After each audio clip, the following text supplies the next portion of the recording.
হে everyone, আসসালামু আলাইকুম। সবাই কেমন আছেন? আশা করি ভালো আছেন। আমিও ভালো আছি। এসবি সাবিহা ব্লগ অ্যান্ড কুকিংয়ে নতুন আরও একটি ভিডিও নিয়ে চলে আসলাম। আজকে আমি শেয়ার করব আপনাদের সাথে রান্নার ভিডিও। অতি সুস্বাদু এবং মজাদার একটা খাবার কালাভুনা। এই যে দেখুন তো কালাভুনাটা কতটা সফট হয়েছে, কতটা নরম হয়েছে। এটা কিন্তু আমি ভাজা করতে করতে কালাভুনা বানাইনি। আর কালোভুনা তো কালোভুনাই, ভাজা মাংস কিন্তু কালোভুনা হতে পারে না। কালো বোনাটাই আলাদা, ভাজা গোস্তটাই আলাদা। তার জন্য আমি একটা প্যানেতে দিয়ে দিলাম, প্যানটা গরম করে এখানে দিয়ে দিলাম আমি সরিষার তেল। তার মধ্যে আমি পেঁয়াজ বেরেস্তা করা যে সয়াবিন তেলটা ছিল সেটা, আমি কিন্তু শুধু এখানে এক ধরনের তেল ব্যবহার করিনি। আপনারা যখন করবেন তখন আপনারা দুই রকমের তেল ব্যবহার করবেন, কারণ এটা আমার শেফের কথা। আর আমার শেফকে সেটা মনে অনেকে জানেন, সেরা রাঁধুনির টপ 3 আছে নিশাত আঞ্জুম আপু। উনি কিন্তু আমার শেফ। আর আমি কিন্তু নিশাত আপুর কাছে আমার কোর্সগুলো করি। এই তো দেখুন এখানে কিন্তু আমি তেলটা গরম করে এর মধ্যে আমি এলাচ, দারচিনি আর লং দিয়ে আদা রসুনের পেস্ট দিয়ে লবণ দিয়ে এটা সুন্দর করে নেড়ে চেড়ে মিশিয়ে নিচ্ছি। এই যে দেখুন কতটা সুন্দরভাবে মিশিয়ে নিচ্ছি। যখন সুন্দর ভাজা হয়ে যাবে তখন এর মধ্যে আমি দিয়ে দেবো হলুদের গুঁড়া। এখানে কিন্তু মরিচ হলুদের গুঁড়া খুবই কম ব্যবহার করতে হবে। যদি আমরা বেশি মরিচ হলুদ তেল আর লবণ না, মানে হলুদ আর মরিচ যদি বেশি ব্যবহার করি তখন কিন্তু এটা লাল বোনা হয়ে যাবে, তখন কিন্তু আর এটা কালো বোনা থাকবে না। আমি কিন্তু একদম অথেন্টিক রেসিপিতে আপনাদের সাথে শেয়ার করব। তার মধ্যে দিয়ে দিলাম আমি ধনিয়া গুঁড়া দিয়ে এখানে দিয়ে দেবো আমি জিরে গুঁড়া। এখানে কিন্তু অবশ্যই জিরে গুঁড়োটা আগেও দিতে হবে, এটা রান্নার লাস্টে না, মানে প্রথমে জিরে গুঁড়োটা দিতে হবে। আর এখানে দিতে হবে এই তো আমার স্পেশাল যে মশলাটা, আমি কিন্তু আপনাদের সাথে এর আগেও শেয়ার করেছি। যদি আপনাদের প্রয়োজন হয় আপনারা দেখে নিতে পারেন বা আমাকে বললে আমি আপনাদের সাথে শেয়ার করে দেবো। এই যে এখানে দিয়ে দেবো আমি পেঁয়াজের যে বেরেস্তা। আমি কিন্তু এখানে সবগুলো মশলা একসাথে ব্যবহার করব না। আর কালো ভুনার একটা বৈশিষ্ট্য, এখানে কিন্তু ধাপে ধাপে মশলা ব্যবহার করতে হয়। তাই এখানে আমি হাড় চর্বি সহ মাংস নিয়েছি প্রায় 2 কেজির মতো। তাই আমি পুরোটা মাংস এখানে দিয়ে দিলাম। এই যে দিয়ে আমি সুন্দর করে এটা নেড়ে চেড়ে নিচ্ছি, সুন্দর করে মাংসের সাথে মিশিয়ে নেব। আপনারা যখন এই বেরেস্তাটার কারণে কিন্তু মাংসের কালারটা অনেকটা চেঞ্জ হয়ে যাবে।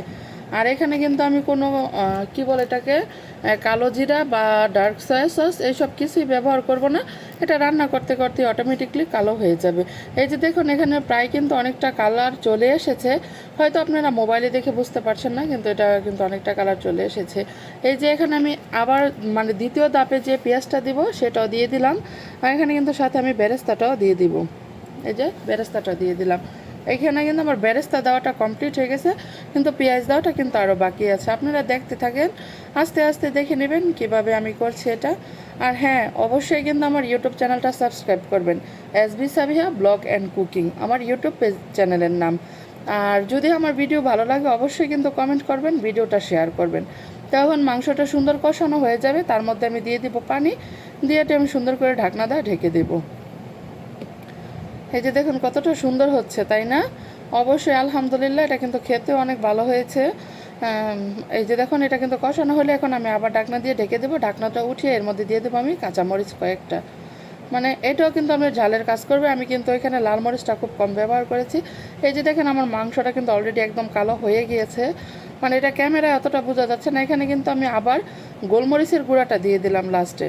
গোলমরিচটা এই কিন্তু আপনি ঝালের কাজ করবে। আর কাঁচামরিচে যেহেতু আমি এখানে লাল মরিচটা খুবই কম ব্যবহার করেছি, আর কিন্তু এখানে আমি আর কোনো মশলাই ব্যবহার করব না। যা হয়ে গেছে, এখন আমি এটা বাগারের জন্য দিয়ে দিব সরিষার তেল, আর দিয়ে দিব 5 থেকে 6টা শুকনো মরিচ। আর এখানে দিয়ে দিব কিন্তু আমি 5 কোয়া বা 6 কোয়া রসুনটাকে সুন্দর করে ছিলে একটা নাইফের সাহায্যে চাপ দিয়ে দিব। এটা কিন্তু থেতো করাও যাবে না বা কাটাও যাবে না, শুধু চাপ দিলে যে রসুনটা যে ভেঙে যাবে ওইটাই। আর এর মধ্যে দিয়ে দিলাম আমি এখানে 4টা মাঝারি সাইজের পেঁয়াজ দিয়ে এটা আমি সটে করে নেব একদম হালকা করে। এটা কিন্তু বেশি ভাজা যাবে না। মাংসটা নাড়াচাড়া দিয়ে আমি এটা পুরোটাই মাংসের মধ্যে ঢেলে দিব। এই যে দেখেন এটা কিন্তু একদম হালকা সটে, এটা কিন্তু একদম পোড়া যাবে না। অনেকে আছে ভাজা ভাজা করে, আবার আমার টিচার আমাকে এভাবে শিখিয়েছে, তাই আমি এভাবেই দেখালাম। দিয়ে একদম 5 মিনিট এটা ঢাকনা দিয়ে ঢেকে দিতে হবে। এটা কোনো নাড়াচাড়া করা যাবে না। 5 মিনিট পর উঠিয়ে এটা সুন্দর করে মাংসের সাথে নেড়ে চেড়ে মিশিয়ে দিতে হবে।